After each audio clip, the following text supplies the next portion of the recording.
Lauren Rodych-Eberle is back with us again this week, and we are getting into some parenting topics. First of all, Lauren, you are expecting baby number two, you and your husband Jordan, and you already have a daughter, Collins. So congratulations on that.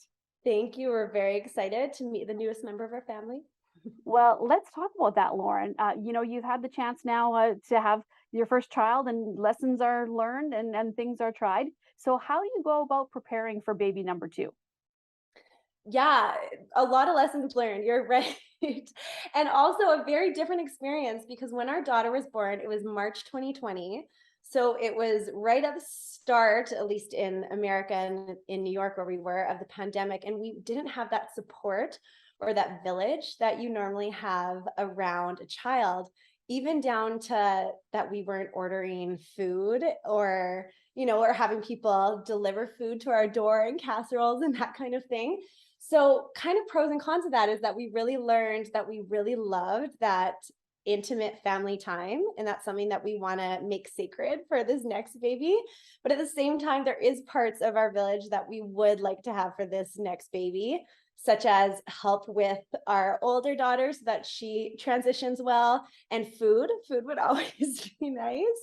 So I think from having our first, we've really learned where we want to set boundaries. And I think it's a little easier the second time around to say no or to say yes to what you want to say yes to.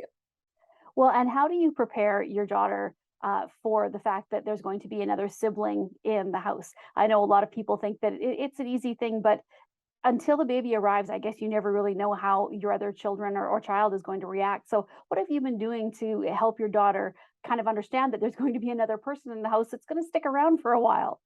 Yeah, we really just try to involve her in all of it. So we talk about it a lot and we talk to her about it. We love reading books. So that's been a really big thing for us. We've had a lot of books about adding a baby or mom being pregnant or being a big sister. And I think that helps her understand it a bit more. Or even the other day, since we're packing to head back to Washington, she went through all her old baby clothes and she kind of picked out what she wants baby to wear and that kind of thing. So we're just really trying to involve her in every step of the process. Well, and I know that there is a bit of a thought process that people think, oh, well, you already have one child, so it should be simple for the second one. Is that the approach you're taking, or are you looking at different things compared to when you had your first child?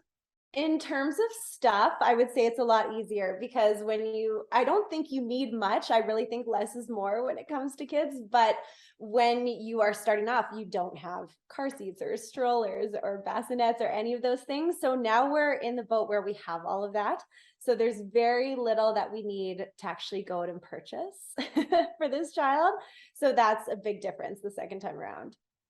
And what about, the things that you learned as far as nutrition and activities and that sort of thing? It's different with your first child, but do you feel like you have it cased now so that when your next child arrives, you'll be doing the same sort of thing? Or are you going to maybe switch things up a bit and try things different, depending on, I guess, your situation as to where you're going to be living and some of the things that are available to you?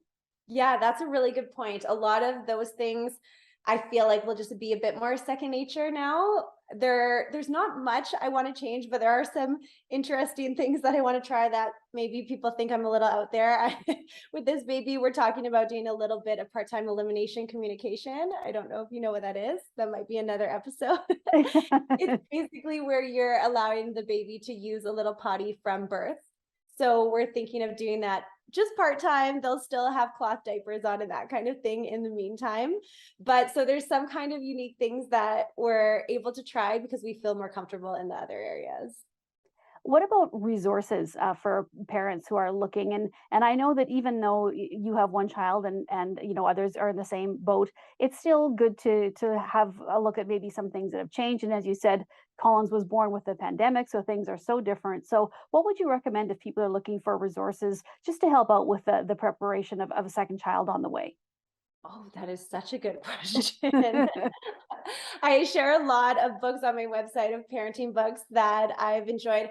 Most of them, however, aren't about welcoming a second baby.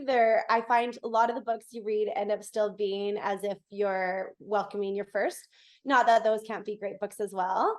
But I think a big thing is kind of figuring out what your style is a little bit because if you find out like, okay, you like more gentle, respectful parenting, or you like more structured, scheduled parenting, then you might just go down those different paths. So I share a lot of the gentle, respectful parenting options. So people can always check those out on my website, but I love a lot of those.